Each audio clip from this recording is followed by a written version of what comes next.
Hello, how's it going, my friends? So, in the past video, I made a video making the grid in Blender, but I was a bit bored, so I recreated it on Unreal Engine. Now, I don't even use Unreal Engine. I just learned a bit of how to move things like this, but not really how to do anything in there.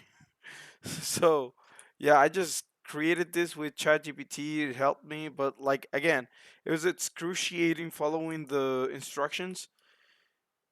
I had to do this for like 1.5 hours, I think, or 2 hours. But I'll show you how to do it in this video. So let's go to the content drawer, the grid. So pretty much, just click create a plane. Then you can do so by hitting this button right here and then do geometry. You could use a box. You can use a plane here. Just search plane and here it is, and then you can just drag it. Okay? So now after you got the plane, go to the content drawer, right click, and then click on material. Once you create a material, rename it whatever you like, and then hit it, double click it, and now in here in the graph node editor, or I don't know how it's called, take a look at this. This is what you want in your material. This is what you want. So take a screenshot or just zoom in or whatever. Pause and watch this. So pretty much, it's using for one texture coordinate for the x and y. So it's x and y to create these intersecting vertical and horizontal or XY lines and make it look like a grid. So here we have the texture coordinate. So once you create one of these, you can duplicate it and do the one on the bottom. So pretty much what it is a texture coordinate first. You're gonna make that, and then you're gonna make a multiplied node, and then connect the scalar parameter. Wait, scalar scalar parameter. Yes, you're gonna make a scalar parameter, and then you're gonna call it grid scale, and then set that to 20 or whatever you like. That value is gonna change only. Let me show you. Let's set it to 1.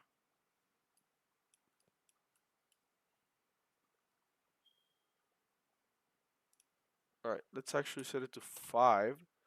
Yes, how big the lines are gonna look like, because it's like scaling. Oh, sorry. Where am I?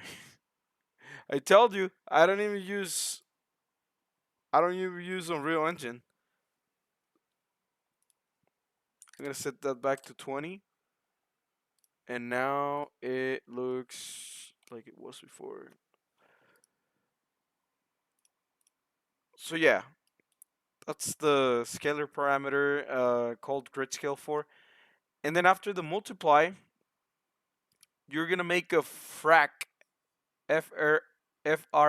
node, and then you're gonna connect that to a subtract node, and to A, and then to B, you're gonna make a constant. You're gonna drag it out and type constant, and then set it to 0.5. And then after the subtract, you're gonna put a absolute. So type ABS, and then you should get it, and then connect that. And then after ABS, add another subtract node, and then B, you're gonna get a constant value, which is gonna be 0.05, or you could set it to however you like. That's gonna be the thickness of the lines. And then after subtract, you're gonna do a step node, and then you're gonna plug the subtract into the y, and then on the x one, you're gonna have a constant of 0, and then after the step, you're gonna have a what is this called? Mask component mask. Yes, you're gonna have a component mask node. Let me delete that for each uh coordinate. So for the x one, you're gonna check the r, and for the y, you're gonna check the g, and then after that, you're gonna add those two together, and then after that, you're gonna have a multiply node connected to A, and then B, you're gonna have a color node. I forgot what this node actually was called. Color color ramp? No, that wasn't a color ramp. How can I know which kind of node this was? I actually don't know. Parameter. I think it's a parameter. Vector parameter. It's a vector parameter node. Sorry for that. Like I said, I'm very new to all of these things. Um, and then you can actually rename it when you get it like this vector parameter. You can actually rename it from there. I don't think like if I do this, I don't think you can rename this kind of nodes. I haven't found a way to rename them after you click out of it. But yeah, that's the one you're gonna connect to B. And then after the multiply node, you're gonna have another multiply node, and that's gonna get connected to A. And then on B, you're gonna have a another parameter, which I think it's a multiply parameter. Parameter. That one I am not sure.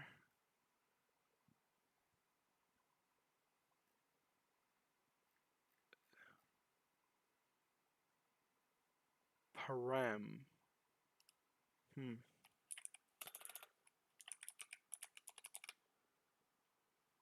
Dynamic parameter, maybe? No. I forgot what parameter node this was. But it might be the same one. No, it can't be. Wait, what if I... Can it say the name of the type of...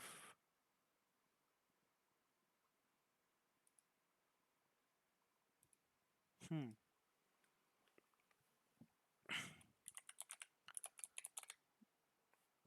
Texture sample. Utility. Parameters. Channel mask parameter? No.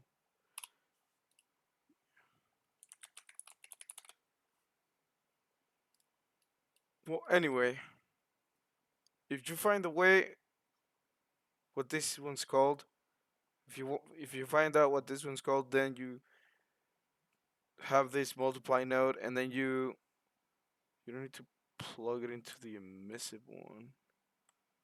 Oh, wait. You actually have to? Oh, okay. Emissive color and then base color. Yeah, because if you don't have it on the base color, I think it doesn't look like that. Oh, okay. There you go. So it's connected to the base color and actually also to the emissive color. This one, I'm not gonna be able to tell you which one it is because I forgot. Wait, let me check real quick. Alright, I'm sorry about that, my friends, but this is a scalar parameter. I should have looked that up earlier and not waste your time. Scalar parameter. There you go. Scalar parameter, and then you could just name it glow strength. that was right in the beginning, and I just forget. I'm sorry. I'm just tired. I haven't stopped all day. Um, yeah, that's a scalar parameter, and it's so funny because I just said the name of the node in the beginning. It's crazy. So yeah, this is the layout of. Let me show you again. This is the layout of the nodes. So you can just copy this and you'll get the same result, no difference. Let me, so yeah, let's look at this lit. So you can see it on the daytime. I still don't know how to change the strength of the sun. But yeah, this looks cool. I really like how this looks like. I can't believe I was able to do this. Um, I had no expectations. So yeah, there you go. Hopefully you like the tutorial. Thanks for watching. Bye.